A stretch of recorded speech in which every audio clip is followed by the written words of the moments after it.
Sra. Presidente, senhoras e senhores deputados.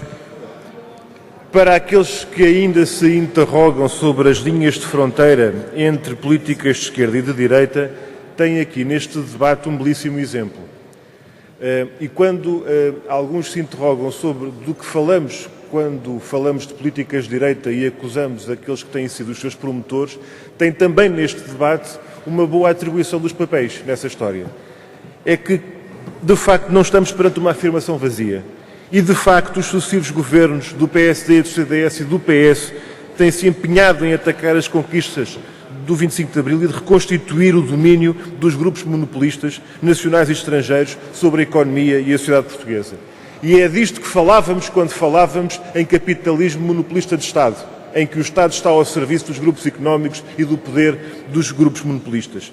E a política de restrição do financiamento dos serviços públicos nas áreas sociais, mas também económicas, de funções económicas do Estado, a par do aumento do seu custo, tem-se traduzido numa situação de acesso cada vez mais difícil para a generalidade da população. E tudo isto se integra na brutal restrição de meios de todas as estruturas do Estado, provocando uma desestruturação cada vez mais grave e, em certos casos, o colapso no desempenho das funções em causa. Frequentemente, a diminuição de capacidade e até o encerramento de serviços públicos são acompanhados da entrega da sua prestação aos privados, com financiamento pelo Estado, sempre assente na falsa ideia, já aqui veiculada, de que quem presta o serviço, tanto faz, o privado é que presta sempre melhor. É assim que, por exemplo, os grandes hospitais privados subsistem à custa do financiamento público direto e, em parte menor, do recurso às suas unidades potentes que viram o seu acesso limitado aos serviços públicos. A refundação do Estado é isso mesmo. É destruir os serviços públicos e alienar funções sociais e económicas e até de soberania do Estado e financiar os grupos económicos, deixando pelo caminho uma parte significativa da população.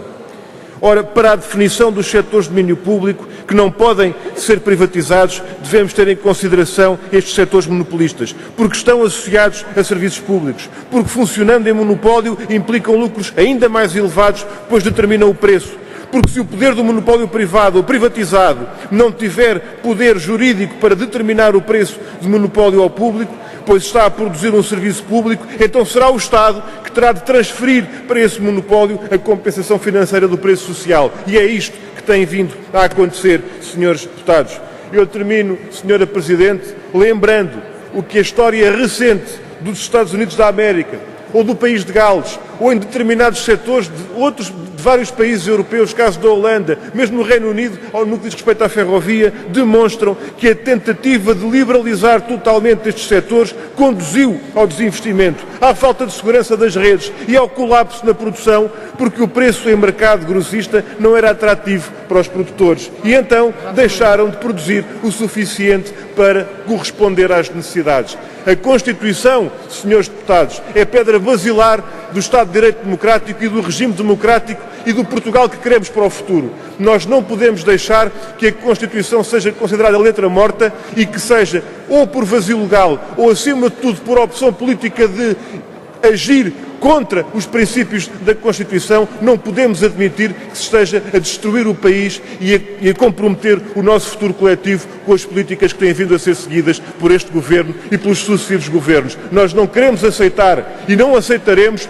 umas privatizações que sejam mais bonitas ou mais bem feitas. Nós queremos é que as funções sociais do Estado, as funções económicas do Estado e os serviços públicos continuem nas mãos de todos nós, continuem nas mãos do país. Muito obrigado.